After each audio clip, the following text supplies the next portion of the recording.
Hi, welcome to the channel. I'm Walt. In today's video, I want to take an opportunity to introduce myself, tell you a little bit about my interests and hobbies, tell you a little bit about some of the gear that I use for photography, and then also share with you what my idea is for this channel going forward. All that as I wander aimlessly with a camera.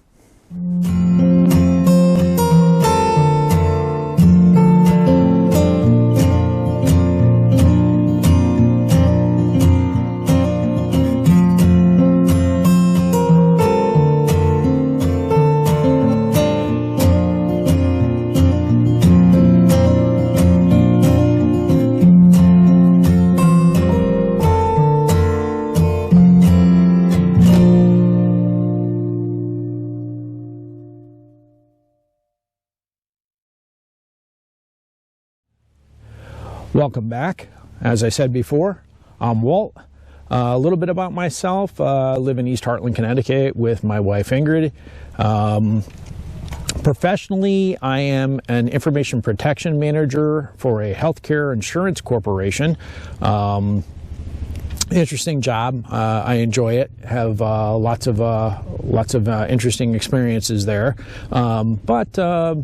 You know, that's work, and this here is intended to kind of be something a little bit separate here. So, hobbies, I'm a big car buff, love cars and trucks, lean towards the Mopars, though I like anything that has wheels and a motor in it, and I enjoy all kinds of vehicles, whether they're classics or modern muscles. You know, I love them all.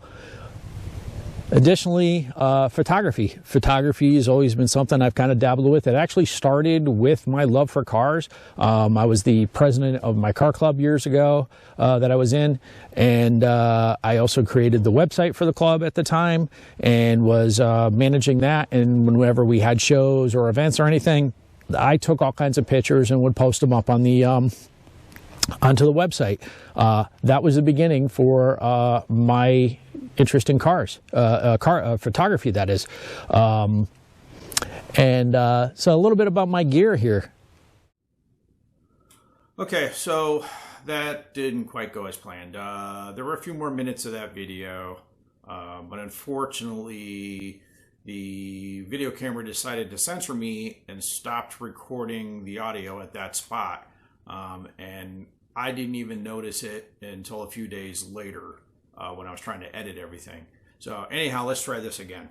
My main camera here is this Canon 5D Mark IV. This is a 30 megapixel DSLR. On it I have the optional battery grip here, which allows me to have 2 batteries in the camera, giving me more shooting time. I also have an L bracket on this, which will allow me to mount the camera onto the tripod in both landscape or portrait without having to reposition the head. That's real nice, being able to quickly shift from one to another without having to fiddle with the tripod too much. On it, the lens I have here is the Canon EF 2470 f2.8 Mark II USM. This is my favorite lens so far to use on this body. Tack sharp, and with the wide aperture, I get great depth of field control when I want to blur out that background. Though typically I'll run this at about a 5.6 or higher, depending on what I'm photographing. On the front of the lens here, I have, this is the H&Y K series filter holder. This is pretty much stays on here all the time. This magnetically holds 100 millimeter rectangular and square filters like these.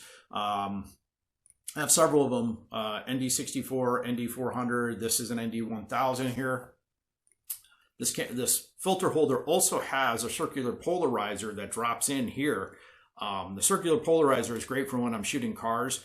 It allows me to reduce the glare on the windshield to make that glass as clear as possible. I have additional drop-in filters for this.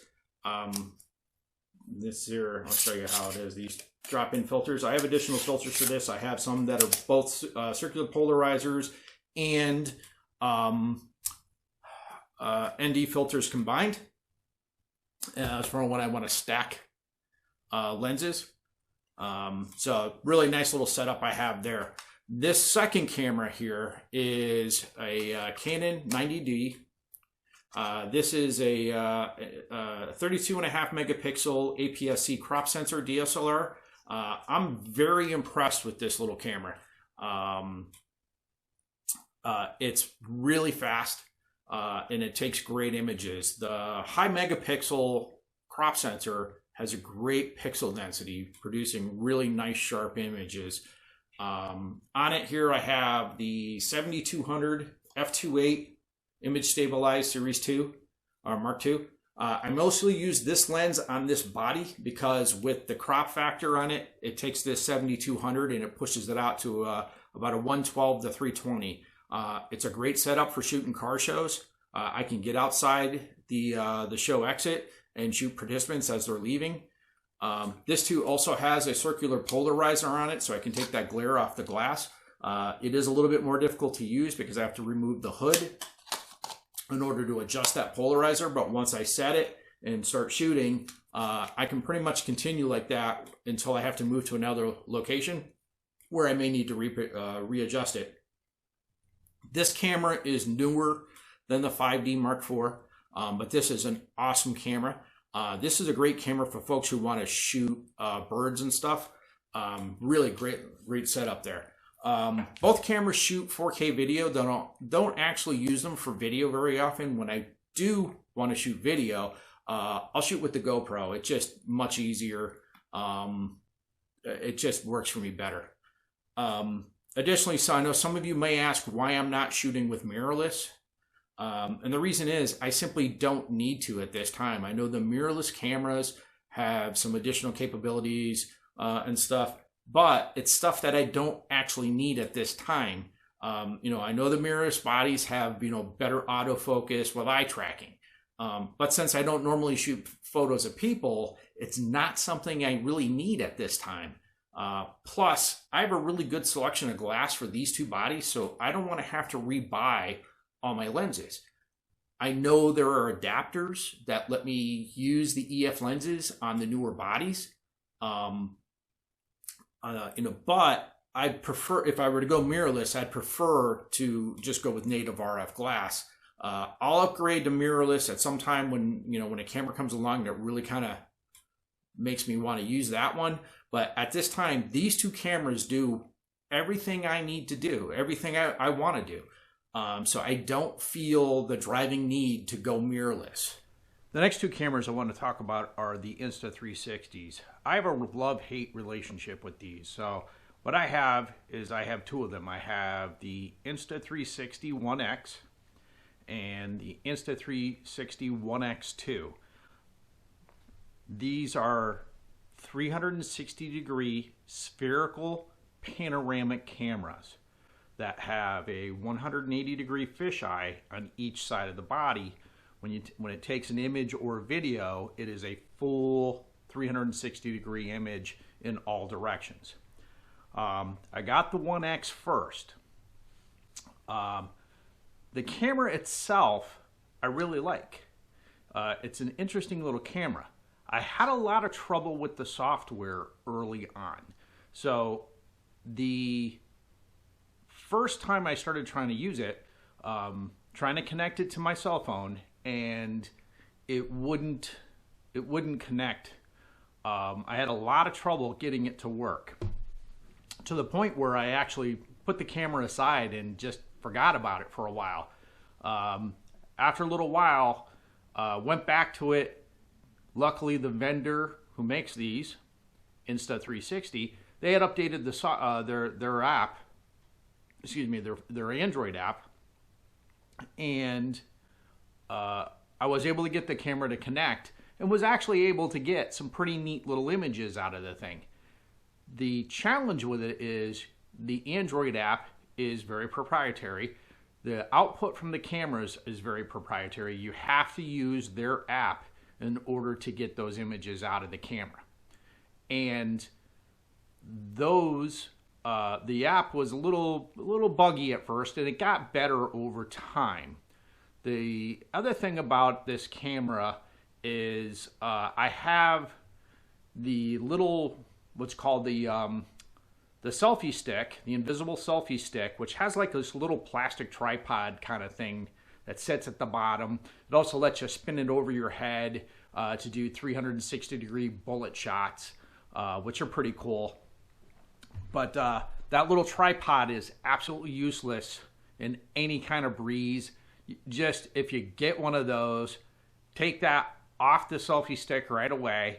It's not worth it. So while trying to do some video with the thing, what happened is there was just a very, very slight gust, breeze, and what happened is it blew it over and it scratched one of the lenses. Just a slight imperfection in the image, but it wasn't working. You could see it, and it was something that bugged me. So I sent it back to get the lens repaired, and they had the camera for a really long time. What I ended up getting was, at that time, I got the Insta360 X2, which is primarily the exact same camera as far as resolution, its capability in that aspect and everything. The difference in these two cameras is the One X2 is supposedly waterproof, though after reading a lot of the comments online from different people who have used these in water, I wouldn't recommend it without the dive case. The other thing that was different on it is the battery. They went from this little smaller battery, which is kind of this generic battery type setup that, you can order them on Amazon or whatever, get them online. They were coming out of China and everything. The new battery was proprietary. It was designed specifically for the camera. It had waterproof capabilities, like I said, but it was a little bit bigger battery, so you got a little bit better battery life. The biggest challenge with the X2 was the batteries. They only manufactured enough of them to fulfill the orders for the cameras. So trying to get spare batteries for these was just impossible when this thing first came out. They are available now. I still haven't ordered a spare battery for this, so I only have the one battery in it, which I can guarantee you right now, because I left it sitting in here, I can guarantee you this battery is probably dead and I need to charge this camera again. But that's the really big difference. This model is a little bit larger.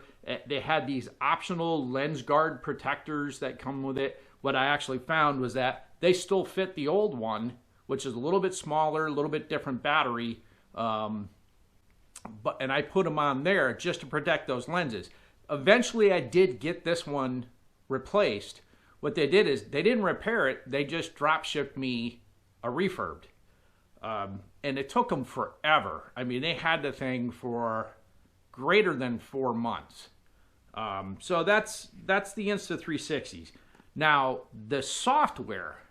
So, like I said, I start off with the Android app on the phone. They also offered a desktop app. So, download that from their website, install it onto my PC, get it installed, open it up, go to import one of the files from the camera, and the application instantly crashed. I fought with this for a while. I went through the error logs, I went through their website, trying to figure out what the issue was.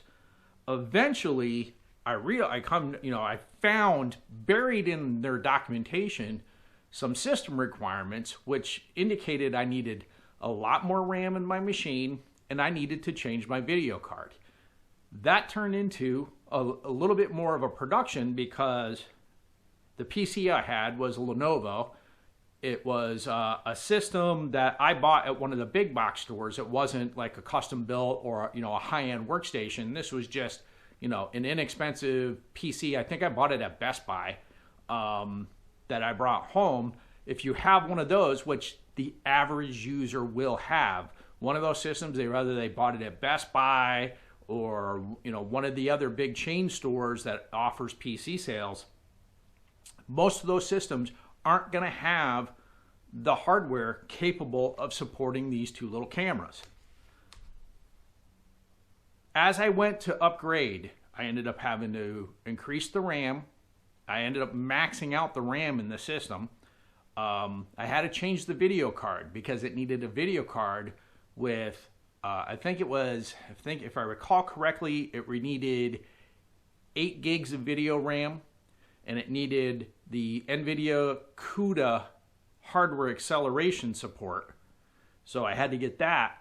The challenge with it was with that PC setup, most of those, they don't really design those for that type of upgrade. So when I go to put the new video card in there to override the onboard card, what I discovered is that video card had power requirements itself, and there were no additional power leads off the power supply to support the card. So then I ended up having to also replace the power supply so I can get more power leads to plug in the video card.